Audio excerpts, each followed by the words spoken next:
salam kebajikan. Sebelumnya saya ucapkan selamat datang kepada peserta webinar Bahasa Indonesia yang telah menyempatkan waktu, tenaga, serta kuotanya untuk menghadiri acara webinar Bahasa Indonesia pada siang hari ini. Serta tidak lupa saya ucapkan selamat datang dan juga terima kasih kepada Ibu Ilmatus Sedia SPDMU selaku dosen pengampu mata kuliah Bahasa Indonesia kelas G526 yang telah menyempatkan waktunya untuk menghadiri webinar kami pada siang hari ini.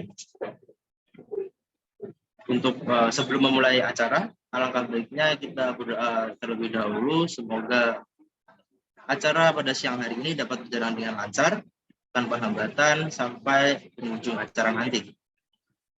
Berdoa menurut agama dan kepercayaan masing-masing, berdoa dipersilakan.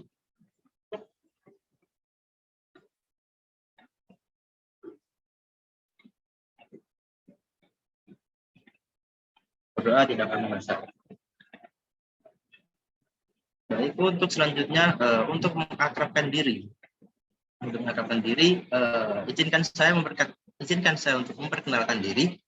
Saya Muhammad Afkar Nafi dari UPN Veteran Jawa Timur, jurusan Sistem Informasi Angkatan 2020, selaku MC dan juga moderator pada acara webinar Bahasa Indonesia dengan topik penggunaan tanda titik dan juga tanda koma yang benar.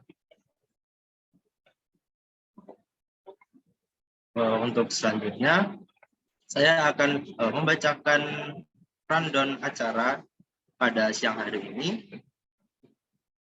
Untuk acara yang pertama, pembukaan. Untuk selanjutnya, menyanyikan lagu Indonesia Raya. Dilanjutkan oleh sambutan ketupel. Selanjutnya, sambutan dosen pengampu, itu di Ilmatus Sedia. Selanjutnya, bacaan peraturan dan juga dokumentasi. Dan selanjutnya penyampaian materi yang akan dibawakan oleh narasumber kami pada siang hari ini, dilanjut oleh sesi tanya jawab, kemudian akhir acara yaitu penutup. Baik, acara selanjutnya adalah menyanyikan lagu Indonesia Raya. Untuk panitia yang bertugas, waktu dan tempat saya persilahkan.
Baik, terima kasih atas perhatiannya.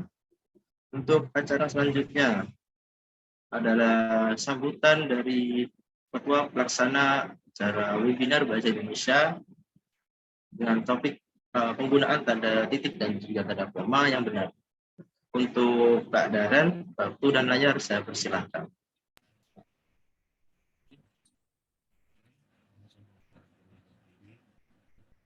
atau pelaksana dan atas kebijakan yang Maha Esa yang telah menetapkan kita pada acara ini yang membahas tentang penggunaan. Sebelumnya, terima kasih kepada yang terhormat Ibu Inmatus Sadia, SPD Home yang telah hadir dalam webinar kali ini. Dan terima kasih kepada seluruh panitia yang telah bekerja keras merancang dengan sebaik-baiknya untuk acara ini sehingga acara ini dapat terlaksana dengan baik. Selanjutnya, terima kasih juga kepada seluruh peserta yang telah hadir pada acara kali ini. Diharapkan acara kali ini bisa menjadi wadah yang baik untuk mahasiswa. Harapan saya, semoga acara ini dapat berjalan lancar dan juga seluruh yang hadir pada acara kali ini semuanya mendapat ilmu-ilmu yang bermanfaat. Mungkin cukup dari saya, kurang lebihnya mohon maaf. Wassalamualaikum warahmatullahi wabarakatuh. Waalaikumsalam. Terima kasih untuk sambutannya. Selanjutnya adalah sambutan dari dosen pemangku mata kuliah, yaitu Bu Ilmatus Sadia, SPD MU. Untuk Bu Ilmatus, waktu dan layar saya persilahkan.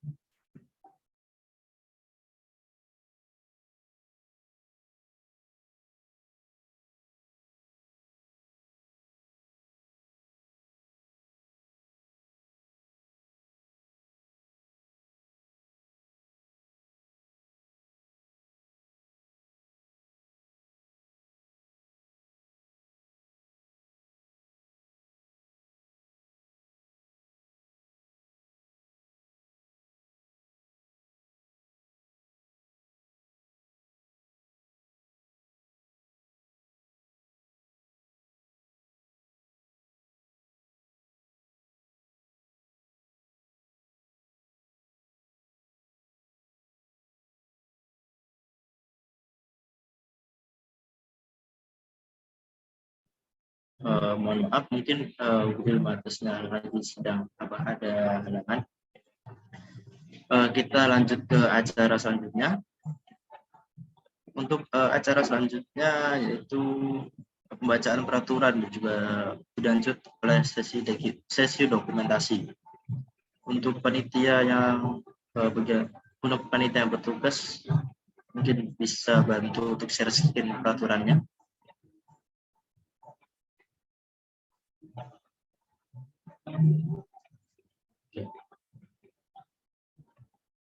Peraturan tata tertib peserta webinar Bahasa Indonesia pada siang hari ini. Yang pertama ada peserta diharapkan sudah 10 menit sebelum acara berlangsung. Peserta diwajibkan menggunakan nama lengkap saat melakukan Zoom. Peserta webinar dimohon untuk menonaktifkan mikrofon jika tidak berkepentingan. Peserta webinar diwajibkan untuk berpakaian rapi dan sopan pada saat ingin berbicara. Sesi tanya jawab akan dipandu oleh moderator dan peserta diizinkan mengajukan pertanyaan apabila telah diizinkan oleh moderator. Pertanyaan bisa diajukan oleh peserta setelah pemateri setelah selesai mengajukan pertanyaan atau bisa mengirim pertanyaannya di kolom chat Zoom kepada moderator dengan format hashtag tanya, surat nama, kemudian dilanjut oleh pertanyaan.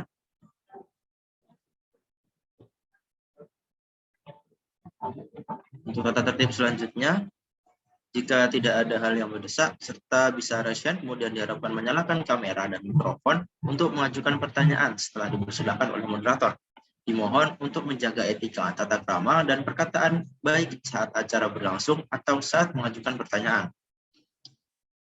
Peserta diharapkan dapat mengikuti acara dengan baik serta menaati tata tertib yang berlaku tanpa menyebutkan kata-kata kasar ataupun menyinggung sara saat acara webinar berlangsung. Bila terdapat peserta yang melakukan pelanggaran terhadap peraturan, maka panitia akan memberikan sanksi kepada peserta sesuai tingkat pelanggaran yang dilakukan. Jika setelah diberi peringatan oleh panitia, peserta masih melakukan pelanggaran, maka peserta akan dikeluarkan paksa dari ruang Zoom.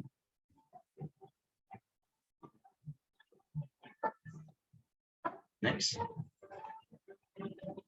Selanjutnya, seluruh peserta diwajibkan on-cam jika tidak ada kendala. Peserta diminta untuk mengisi presensi dengan mengisi data diri yang sebenar-benarnya melalui link yang akan ditampilkan ketika acara berlangsung. Dan terakhir, keputusan panitia tidak bisa diganggu-gugat dengan alasan apapun. Berikut adalah tata tertib webinar Bahasa Indonesia pada siang hari ini. Harapannya Dengan tata tertib tersebut, jalannya acara bisa berlangsung dengan lancar tanpa ada hambatan sedikit pun. Selanjutnya dilanjutkan sesi dokumentasi. Mungkin untuk para peserta yang belum menyalakan kamera bisa menyalakan kamera sebentar, menyempatkan waktu untuk sesi dokumentasi yang akan dipandu oleh rekan-rekan panitia. Silakan peserta yang belum menyalakan kamera.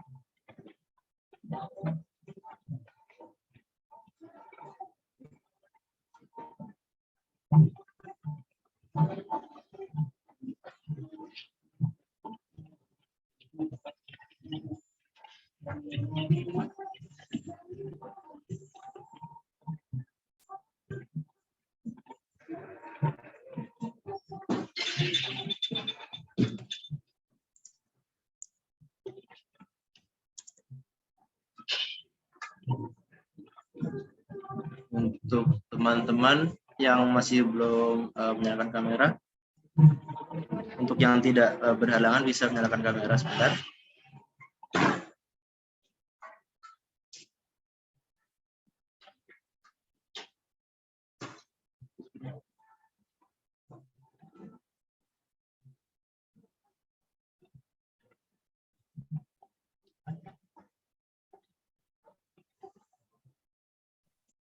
Baik, saya mulai ya untuk dokumentasinya.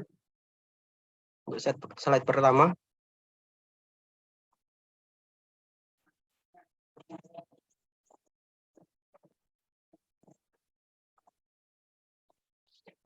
Kemudian untuk slide yang kedua.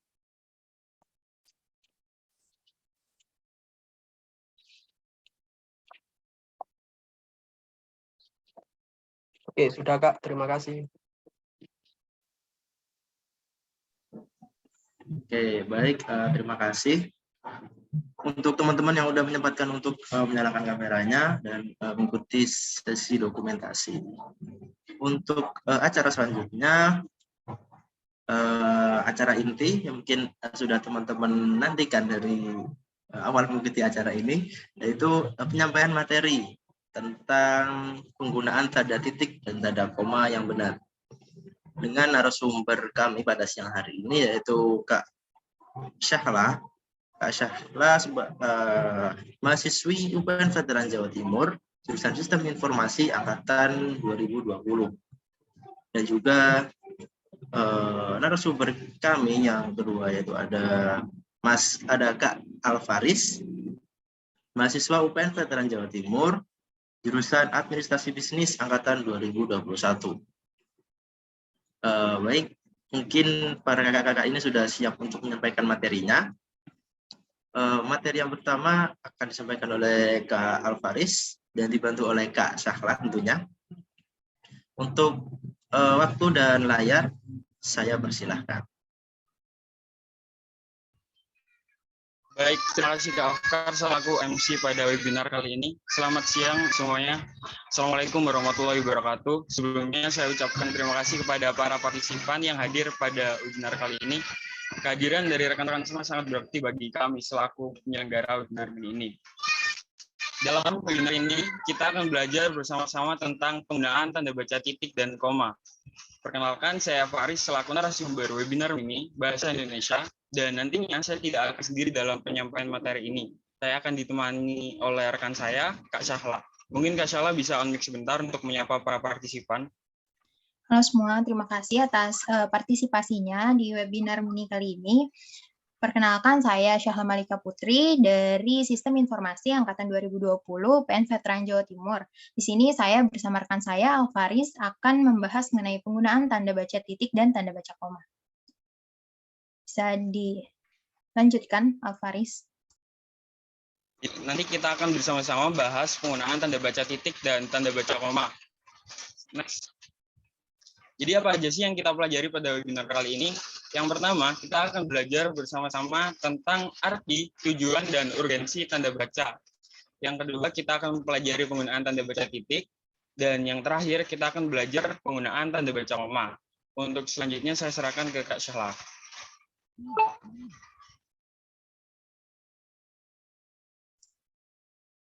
Selanjutnya, saya ingin membahas sedikit tentang apa arti, tujuan, dan urgensi dari tanda baca itu sendiri.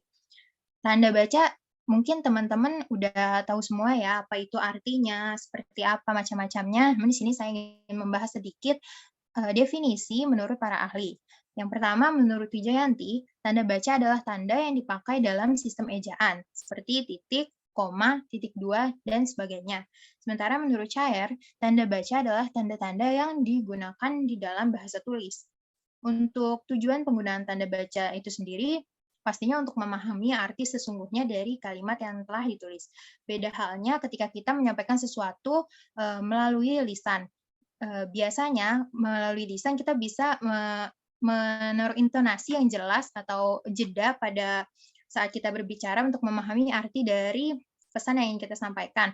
Namun dalam penulisan bahasa tulis, tanda baca menjadi hal yang sangat penting untuk memahami arti sesungguhnya. Jika tidak ada tanda baca, maka akan sukar untuk memahami arti kalimat dengan tepat yang bisa menyebabkan kesalahpahaman, bahkan arti yang berbeda. Next, bisa dilanjutkan oleh Alvaris. Oke, setelah tadi dijelasin sama Kak Syala tentang arti, tujuan, dan urgensi tanda baca, sekarang waktunya saya untuk menjelaskan 5 aturan penggunaan tanda baca titik yang benar. Next. Yang pertama adalah tanda titik dipakai pada akhir kalimat pernyataan atau kalimat yang memberikan suatu informasi. Kalimat pernyataan merupakan kalimat yang mempunyai nilai benar ataupun salah dan diucapkan dengan intonasi netral. Contohnya, mereka duduk di sana. Di akhir kalimat harus ada tanda titik karena merupakan kalimat pernyataan.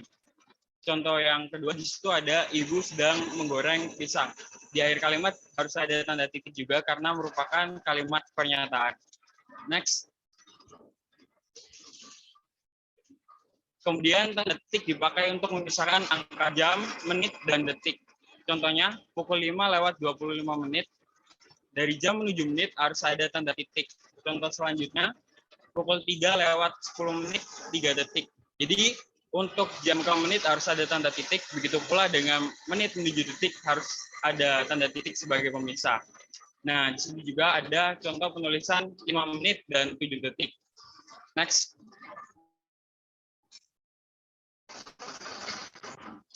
Untuk lebih jelasnya lagi, ambil pukul 5 lewat 30 menit 20 detik.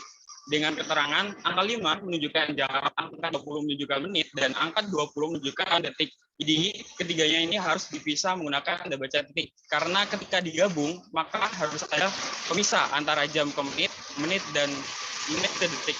Next. Yang ketiga adalah tanda titik dipakai untuk memisahkan bilangan ribuan atau kelipatannya yang menunjukkan jumlah. Ingatlah, jumlah.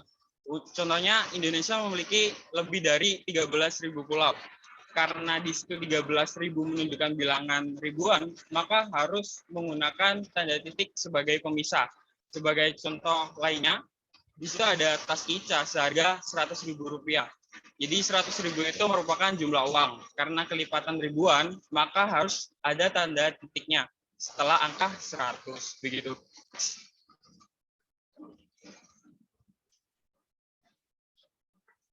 Yang keempat adalah tanda titik dipakai di belakang angka atau huruf dalam suatu ikhtisar atau daftar. Bisa dilihat pada contoh yang ada di slide. Di situ ada beberapa poin dan ketika huruf atau angka setelahnya itu harus ada tanda titik begitu. A titik kondisi kebahasaan di Indonesia. B titik 1 titik patokan umum seperti itu. Next. Namun, ada pengecualian jika daftar tersebut itu sudah menggunakan tanda kurung, maka tidak boleh menggunakan tanda titik. Tanda titik tidak dipakai pada angka atau huruf yang sudah bertanda kurung. Seperti contoh daftar gambar yang ada di slide. 1. Tanda kurung bahasa Indonesia yang berfungsi antara lain. Di situ tidak menggunakan tanda titik karena sudah menggunakan tanda kurung. Begitu. Next. Aturan yang kelima atau yang terakhir adalah tanda titik dipakai dalam daftar pustaka. Seperti yang kita ketahui, daftar pustaka itu sumber atau rujukan si penulis buku. Biasanya daftar pustaka ini terletak di belakang buku atau di belakang jurnal begitu. Nah, Tanda titik ini untuk memisahkan nama penulis buku, tahun buku, judul buku, dan juga kota diterbitkannya suatu buku. Untuk memisahkannya harus ada tanda titik pada masing-masingnya.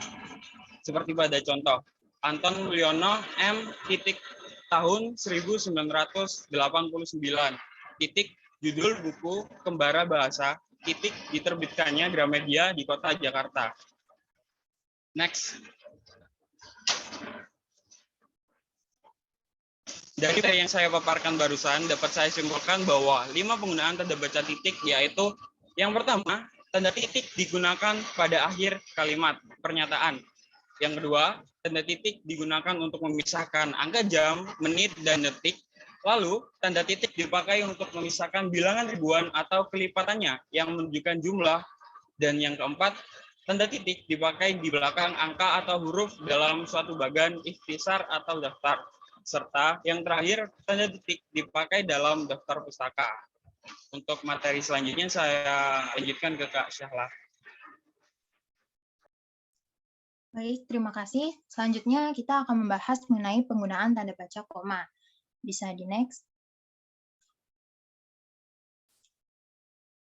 Tanda baca koma digunakan yang pertama untuk ketika kita ingin menjelaskan secara lebih detail dengan merinci beberapa barang atau merinci beberapa bilangan, maka menggunakan tanda koma sebagai pemisah antara barang satu dengan barang lainnya atau bilangan pertama dengan setelahnya. Misalnya, telepon seluler, koma, komputer, koma, atau internet bukan barang asing lagi. Contoh lainnya yaitu buku, koma, majalah, koma, dan jurnal termasuk sumber kepustakaan. Contoh terakhir yaitu next. Selanjutnya, penggunaan tanda baca koma bisa digunakan sebelum kata penghubung dalam kalimat majemuk setara. Untuk itu, kita harus memahami terlebih dahulu apa itu kalimat majemuk setara. Jadi, kalimat majemuk setara merupakan jenis kalimat yang terdiri atas 2 klausa atau lebih yang memiliki hubungan setara. Misalnya, saya ingin membeli kamera, tetapi uangnya belum cukup.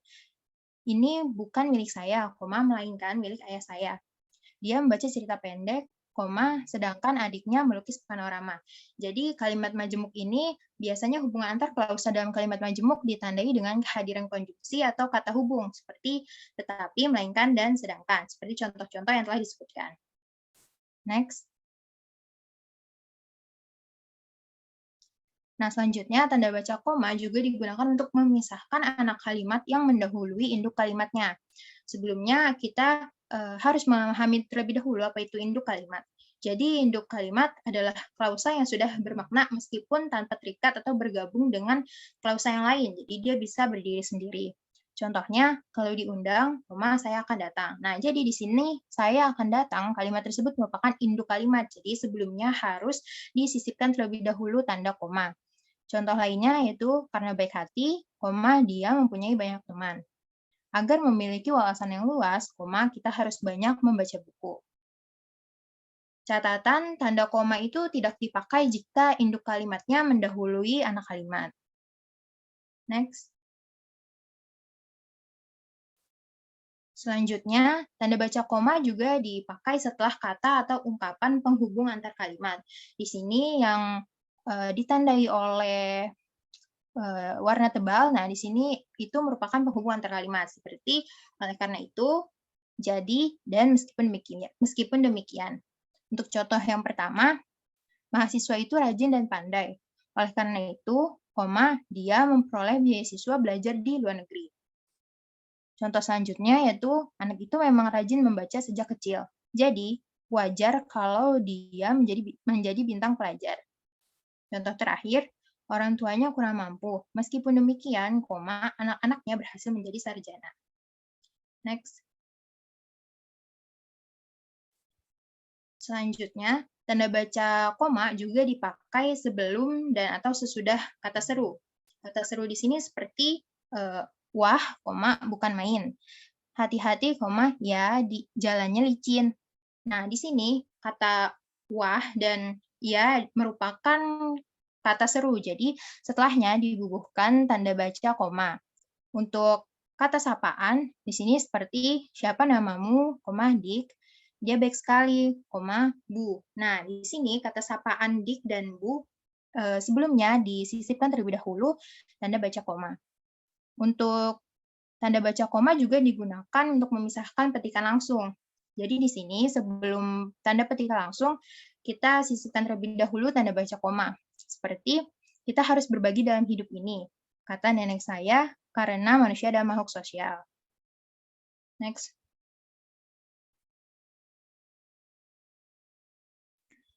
Selanjutnya, tanda baca koma juga dipakai di antara yang pertama nama dan alamat. Contohnya seperti Saudara Abdullah, Jalan Kayu Manis 3 nomor 18, Kelurahan Kayu Manis, Kecamatan Matraman, Jakarta 13.130.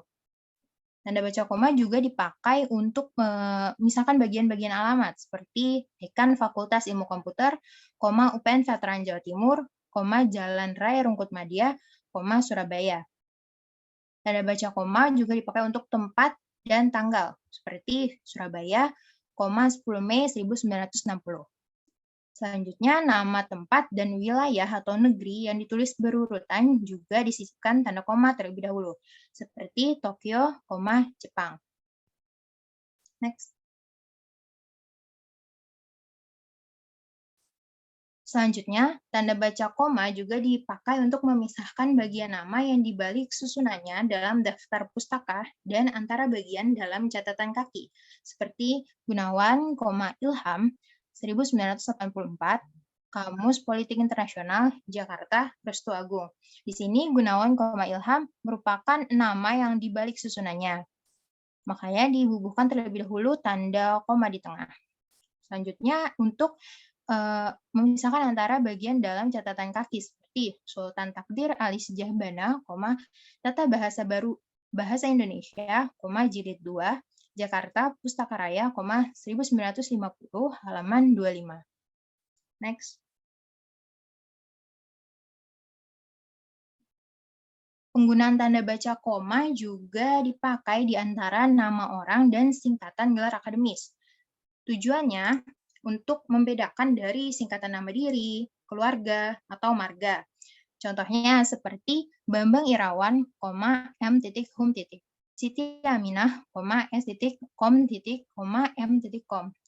Jadi di sini angka desimal atau di antara rupiah dan sen juga digunakan tanda baca koma sebelumnya seperti 12,5 meter, 27,3 kg, 500,50 sen, 750 sen. Next.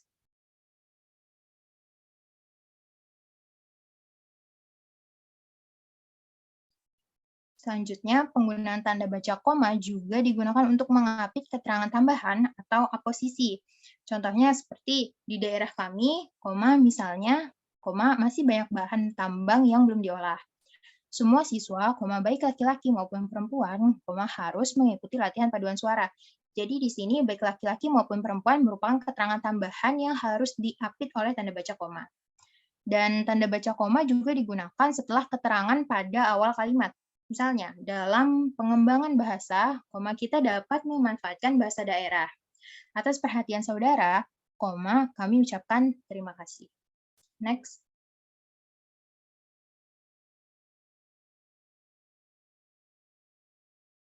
Berikut referensi yang kami ambil untuk materi kali ini. Next. Terima kasih. Sekian dari kami narasumber. Kami kembalikan ke MC. Baik, terima kasih kepada kedua narasumber kami pada siang hari ini yang sudah memaparkan materi yang cukup menarik, yaitu penggunaan tanda titik dan juga tanda koma. Dimana ya kita bisa tahu kadang-kadang kita juga melakukan suatu kesalahan dalam penggunaan titik dan juga koma. Apalagi kita sebagai mahasiswa, kita sering membuat seperti praktikum dan lain-lain. Nah, mungkin untuk memperjelas pembahasan pada siang hari ini, jika ada pertanyaan dari peserta webinar, mungkin bisa diajukan, bisa lewat bisa melalui kolom chat atau raise hand, dan langsung mengaktifkan mikrofonnya. Oke. Untuk Kak Tarisa Kamila mungkin bisa menanyakan pertanyaan. Silakan. Baik, terima kasih atas waktunya. Mohon maaf sebelumnya nggak bisa on cam. Izin bertanya, dari pemaparan materi tadi, boleh nggak tanda baca itu digunakan dalam judul? Terima kasih.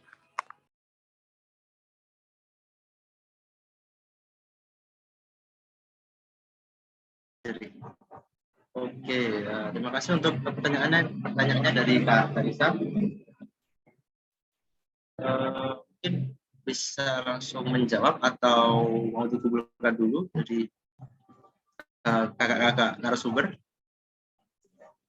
Oke, aku izin masuk ya. Di sini aku langsung jawab aja. Izin menjawab pertanyaan dari Tarisa. Jadi tadi pertanyaannya, bolehkah tanda baca digunakan dalam judul? Jadi untuk penggunaan tanda baca, judul harus ditulis dalam bentuk frasa, bukan kalimat. Jadi frasa itu kan gabungan dari pengelompokan dua kata atau lebih, namun frasa itu tidak bisa membentuk kalimat sempurna karena tidak memiliki predikat.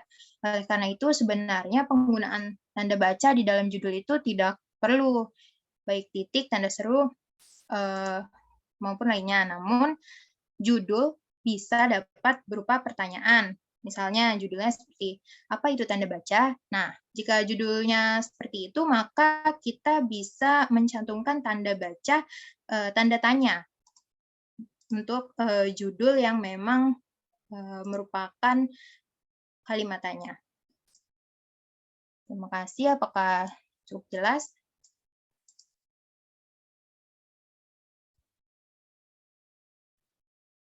Untuk Kak Tarisa, apakah sudah menjawab atau mungkin ada sanggahan? Pertanyaan lain? Baik, pertanyaannya udah cukup menjawab. Terima kasih banyak atas penjelasannya, Syahla. Baik, terima kasih kembali untuk Kak Tarisa. Untuk selanjutnya ada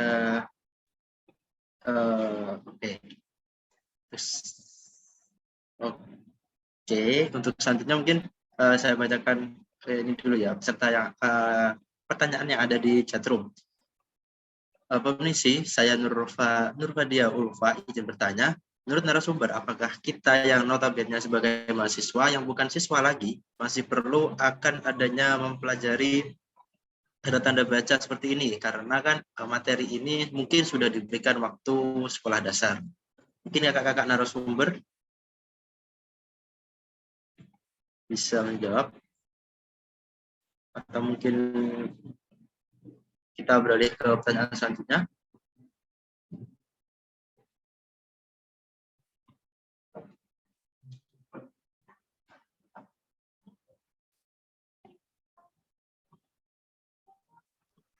Komisi izin masuk ya pertanyaan dari Kak Kosya. Oke, silakan. Jadi pertanyaannya, menurut narasumber, apakah kita yang notabene sebagai mahasiswa bukan siswa lagi masih perlu akan adanya mempelajari tanda baca seperti ini? Karena materi ini sudah diberikan waktu sekolah dasar. Jadi jawabannya perlu, karena ini pengalaman pribadi saya. Jadi dulu waktu siswa kan paling yang baca itu kayak karya-karya tulis dari penulis yang jadi sangat sedikit atau minim sekali menemukan tulisan dengan kesalahan penempatan tanda baca titik ataupun koma. Nah, tapi setelah jadi mahasiswa kita kan nggak hanya baca-baca buku yang dari penulis yang expert itu. Malahan kita lebih sering baca jurnal-jurnal atau tulisan yang ditulis oleh mahasiswa. Nah, yang saya temukan di jurnal-jurnal karangan mahasiswa ini pasti ada kesalahan dalam penggunaan tanda baca. Entah kurang tandanya atau mungkin bisa jadi kebanyakan menggunakan tanda baca. Intinya pasti aja ada kesalahan yang membuat tulisan itu menjadi kurang nilainya. Sehingga sebagai pembaca ini ya, itu kadang agak bingung, oh ini maksudnya gimana ya. Jadi ya karena itu tadi tanda baca tidak ada. Jadi maksud yang disampaikan si penulis kadang tidak sampai atau susah dipahami begitu. Itulah mengapa kita perlu banget untuk belajar tanda baca ini. Biar nantinya kita saat membuat jurnal ataupun skripsi ya, tidak melakukan kesalahan yang sama, asalkan menggunakan tanda baca. Begitu. Apakah sudah menjawab, Kak Ulfa? Oke, jadi Kak Ulfa sudah menjawab. Terima kasih atas jawabannya. Untuk selanjutnya mungkin dari peserta Celia Mufidah, mungkin bisa menyalakan mic-nya. Silakan, Kak Celia. Baik, izin bertanya. Mohon maaf sebelumnya, apa suara saya bisa dengar? Bisa, Kak? Cukup jelas. Izin bertanya kepada pemateri, apakah di digital saat ini tanda baca seperti tanda titik dan koma masih penting untuk digunakan karena seringkali di dalam penulisan kita itu sering lupa atau lalai gitu dalam penggunaan tanda titik koma tersebut.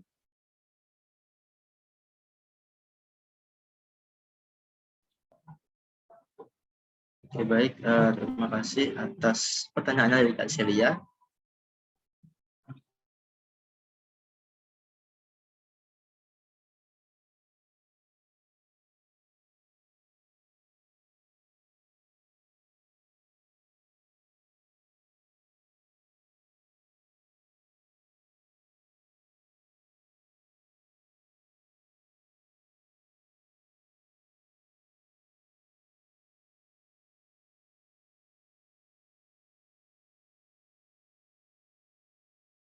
Menggunakan tanda baca. Apakah sudah menjawab, Kak Celia? Baik, cukup. Terima kasih. Oke, terima kasih atas penjelasan dari Kak narasumber dan juga pertanyaan dari Kak Celia. Untuk selanjutnya tadi Kak Ayub terlebih dahulu yang menanyakan. Mungkin Kak Ayub bisa menyalakan mic-nya untuk mengajukan pertanyaannya. Silakan. Baiklah, sebelumnya terima kasih untuk kesempatannya, mohon izin bertanya. Kita tahu bahwa tridharma ketiga kita sebagai orang perguruan tinggi itu adalah pengabdian kepada masyarakat. Nah, kemudian salah satu hal yang menjadi masalah di Indonesia sampai saat ini, sampai era ini dan sampai 2022 ini adalah ketika rakyat Indonesia itu akan kesulitan dalam membaca atau buta huruf lah ibaratnya. Nah, jika kita sebagai mahasiswa, bagaimana kita mengabdi kepada masyarakat, kan juga perlu diperhatikan. Tingkat ini membaca saja, rakyat Indonesia itu agak kesusahan. Ini mohon maaf ya, ini fakta yang ada, namun apalagi harus memperhatikan tanda titik dan koma. Orang kalau masyarakat kita aja, mungkin akan nenek kita, mungkin buyut-buyut kita itu kadang kalau membaca ya agak kesulitan, apalagi yang berada di daerah yang di luar jangkauan pendidikan, itu memang bisa membaca saja sudah dikatakan layak. Namun apalagi untuk memahami titik koma ini sekiranya sangat berat, karena apa ya? Yang diutamakan itu bisa baca. Nah, kemudian bagaimana peran kita dalam menanggapi tridharma kita yang ketiga, yaitu pengabdian kepada masyarakat, untuk bisa memahamkan masyarakat akan masalah yang terjadi dan menyelesaikan masalah. Yang pertama, ketidakpahaman masyarakat mengenai tanda titik dan koma. Terima kasih. Sebentar, kalau untuk kalangan sivitas akademik seperti kita, itu mungkin kita bisa belajar ya. Namun kalau orang Oke, terima kasih. Cukup menarik ya pertanyaan dari Kak Ayub ini. Mungkin dari kakak narasumber bisa langsung menjawab. Oke, izin menjawab ya pertanyaan dari Mas Ayub Iza. Jadi kan tadi pertanyaannya gimana caranya kita bisa menjangkau yang utama itu yang kesusahan gitu dalam membaca gitu kan utamanya. Apalagi untuk memahami tanda-tanda baca. Nah, sebenarnya kalau belajar itu kan, kalau menurut saya ya belajar itu memang kita bertahap. Jadi nggak bisa langsung bisa semua gitu. Kita pun yang berkuliah masih sering salah dalam penggunaan tanda baca. Jadi ada baiknya memang kita sebagai mahasiswa nih mengimplementasikan atau ikut berjasa gitu dalam pengajaran tentang tanda baca ini. Kita bisa ikut pengabdian masyarakat, entah volunteer kegiatan dimulai dari kecil dulu deh, dari lingkup rumah misalnya, tapi yang memang cukup tidak terjangkau dari halayak ramai gitu. Jadi kita bisa ngasih pengajaran ke mereka tentang penggunaan tanda baca. Jadi dalam lingkup kecil dulu, baru habis itu kita cari volunteer misalnya yang se-Indonesia atau gimana, tapi semua tetap pengajarannya secara bertahap, nggak langsung semua tanda baca jadi satu kita ajarin ke mereka, kan mereka juga belum tentu bisa menerima itu kan. Jadi kita harus punya effort lebih di situ, kita harus bisa mengajarkan mereka bertahap secara satu-satu, mulai dari bacanya dulu yang penting lancar, habis itu tanda bacanya kita ajarkan satu persatu. Ya kita sebagai mahasiswa kita harus ikut terjun untuk pengajaran volunteer atau pengabdian masyarakat seperti itu kalau menurut saya. Mungkin ada tambahan dari narasumber yang satu lagi, Pak Faris. Mulai kalau mungkin merasa lingkupnya lebih dari adik kita sendiri atau enggak saudara-saudara kita deh, kan itu udah akrab banget, jadi kita ajarin dulu yang dekat-dekat dulu, nanti kalau mumpun kita coba ke yang lingkupnya lebih gede gitu. Mungkin kan sekarang juga ada MBKM, nah itu bisa digunakan sebagai pengabdian masyarakat, bisa mengajarkan itu. Cukup itu saja.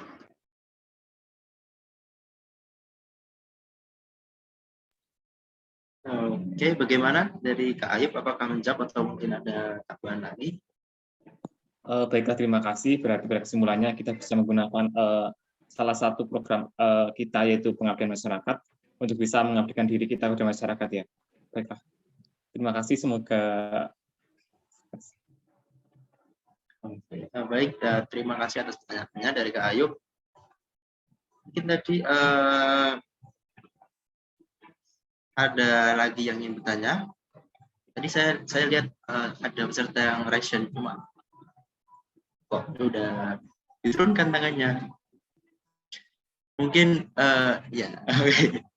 Untuk Kak Safa, silahkan untuk lanjutkan pertanyaannya. Ya, selamat siang. Sebelumnya terima kasih atas kesempatannya. Izin bertanya, seperti yang kita tahu itu ejaan atau EYD itu kan sebelumnya mengalami pergantian ke PWB ya.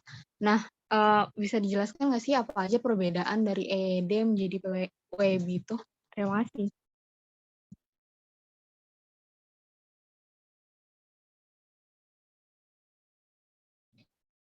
Oke, baik. Terima kasih atas pertanyaan dari Kak Safa. Dimana Kak Safa ini tanya antara perbedaan penggunaan tanda titik dan tanda koma di EYD dan juga di PWB. Dari kakak-kakak narasumber, dipersilahkan. Baik, izin menjawab ya pertanyaan dari Safa tadi mengenai perbedaan dari EYD dan PWB. Jadi sebenarnya PWB atau Pedoman Umum Ejaan Bahasa Indonesia ini udah mengalami perubahan ya.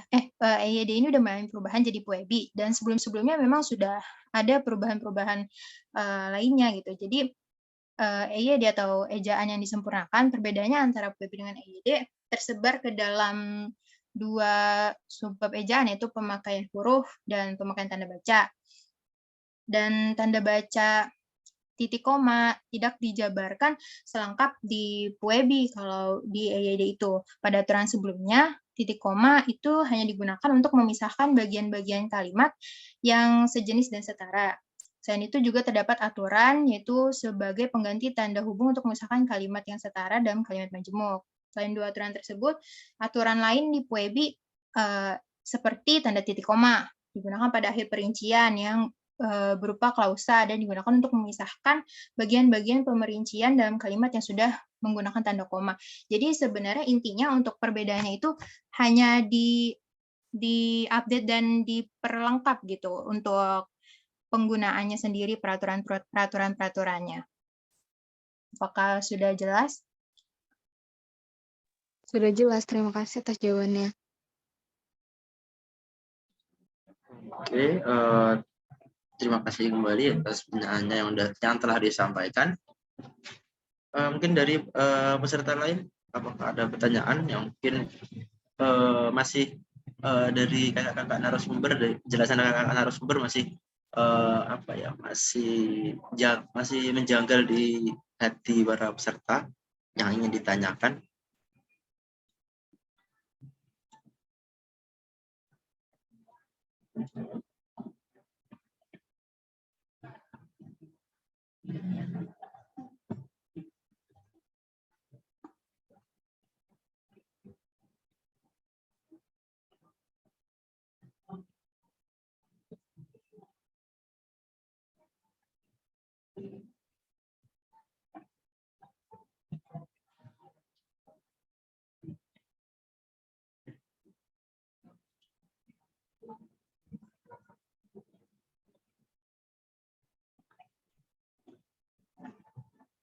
Dari teman-teman, apakah ada pertanyaan lagi yang mungkin kurang jelas dari apa yang setelah dipaparkan oleh kedua narasumber kita tentang penggunaan tanda titik? Tadi sudah dijelaskan penggunaan, sudah ada pertanyaan tentang penggunaan di judul, di makalah, dan juga penggunaan bukan penggunaan apa ya, menyebarluaskan ini penggunaan tanda titik ini kepada masyarakat luas. Mungkin dari pertanyaan-pertanyaan tadi atau dari jawaban-jawaban kakak narasumber tadi mungkin ada yang masih mengganjal di teman-teman peserta. Mungkin bisa ditanyakan oleh kedua kakak narasumber ini.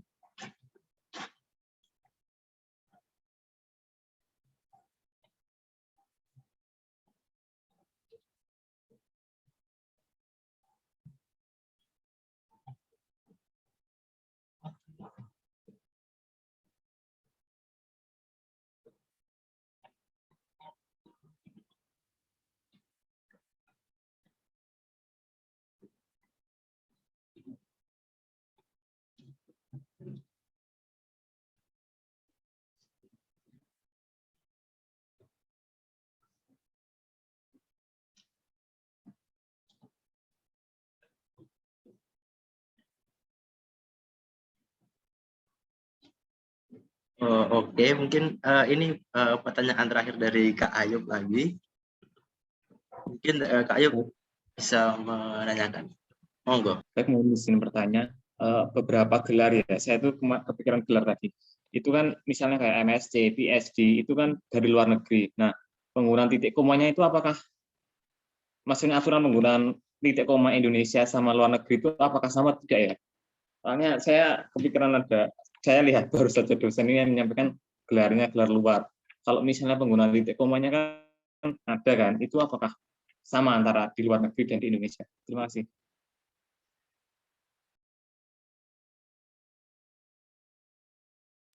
Oke, baik. Terima kasih atas pertanyaannya. Di mana Kak Ayub ini menanyakan penggunaan tanda titik dan koma antara yang di dalam negeri, di Indonesia, dan juga di luar negeri. Begitu ya, Kak? Iya, Kak. Iya. Dari kakak-kakak narasumber,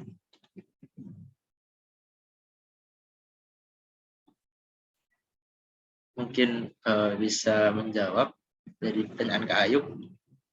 Silahkan.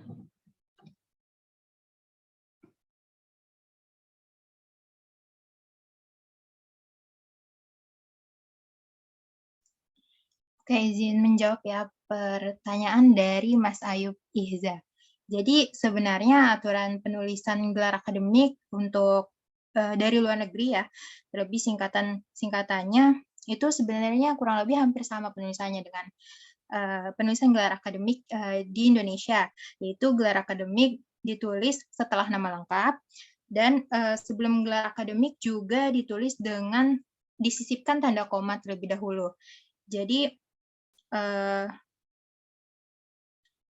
penulisan gelar akademik luar negeri juga menggunakan tanda titik untuk memisahkan antar huruf yang berarti singkatannya. Jadi sama aja sama peraturan penulisan gelar yang ada di Indonesia. Terima kasih. Baik, Kak, terima kasih untuk jawabannya. Oke. Mungkin pertanyaan dari Kak Ayu, pertanyaan terakhir dari acara kita pada siang hari ini, acara webinar Bahasa Indonesia dengan topik penggunaan tanda titik dan tanda koma yang benar. Dari pertanyaan-pertanyaan dan juga materi yang telah dipaparkan, dapat disebutkan bahwa penggunaan tanda titik dan tanda koma ini sangat penting untuk diperhatikan karena penggunaannya ya cukup berpengaruh dalam pengejaan kalimat, dalam penggunaan paragraf, dan juga untuk dalam penggunaan judul juga sangat berpengaruh. Juga tadi Mas Ayub tadi juga bertanya tentang tentang penggunaan tanda titik dan tanda koma terhadap masyarakat luas, di mana pada era modern ini mungkin hanya cukup untuk membaca saja di daerah-daerah terpencil sudah dianggap bagus lah. Mungkin itu saja yang dapat saya simpulkan selaku moderator dan juga MC pada siang hari ini. Harapannya teman-teman peserta setelah mengikuti acara webinar ini bisa mengerti dan juga paham akan pentingnya penggunaan tanda titik dan tanda koma dalam penggunaan bahasa Indonesia dalam pembuatan makalah ataupun apapun itu. Harapannya teman-teman bisa memahami itu semua dan bermanfaat bagi kita semua tentunya.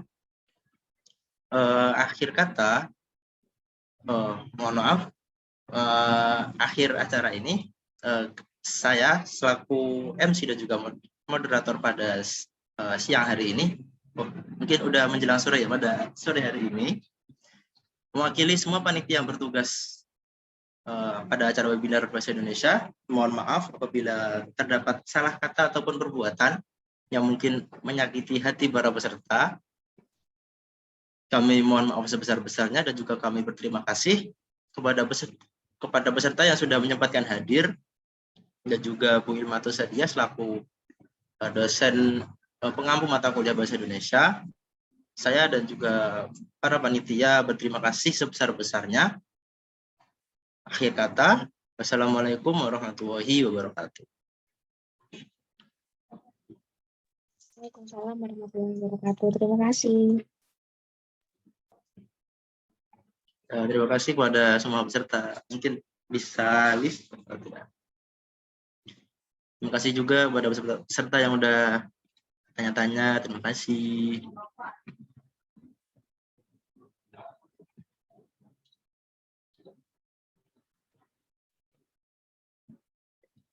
Iya, terima kasih kembali Kak Ulfi.